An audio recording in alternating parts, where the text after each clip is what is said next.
नमस्कार दोस्तों, आज मैं आपके लिए लेकर आई हूँ आंवला नवमी की कहानी।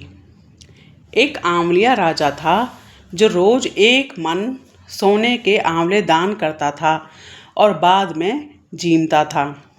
एक दिन उसके बेटे बहू ने देखा कि रोज़ इतने आंवले का दान करेंगे तो सारा धन खत्म हो जाएगा, इसलिए इनका दान बंद कर देना चाहिए।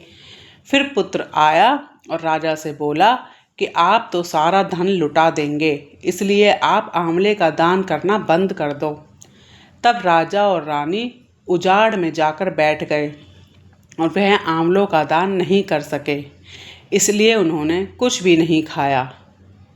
तब भगवान ने सोचा कि अगर हमने इनका सत नहीं रखा तो दुनिया में हमें कोई नहीं मानेगा।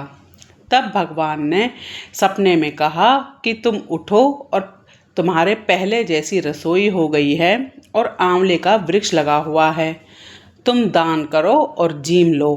तब राजा रानी ने उठकर देखा तो पहले जैसा राजपाट हो गया है और सोने के आंवले वृक्ष पर फैले हुए हैं। तब राजा रानी 1.25 मन आंवले का दान करने लगे। उधर बहू बेटे के धर्म अन्नदाता का बैर पड़ गया और उनके घर में खाने को कुछ भी नहीं रहा।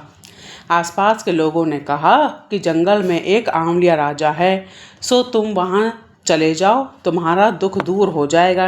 वे दोनों वहाँ पहुँच गए। वहाँ पर रानी और अपने बेटे और बहू को देखकर पहचान गई और अपने पति से बोली कि इन लोगों से हम काम तो कम कराएंगे और मजदूरी ज़्यादा देंगे।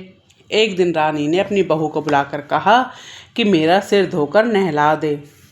बहू सिर धोने लगी तो बहू के आंखों में से पानी निकल आया।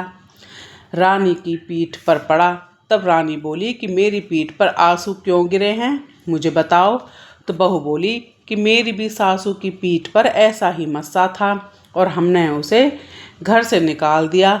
वह एक मन आंवले का दान करते थे तो हमने उन्हें भगा दिया, परंतु तब सासू बोली कि हम ही तुम्हारे सास ससुर हैं, तुमने हमें निकाल दिया था, परंतु भगवान ने सत रखा है। हे भगवान, जैसे राजा रानी का सत रखा वैसे सबका रखना, कहते सुनते सारे परिवार का सत रखना।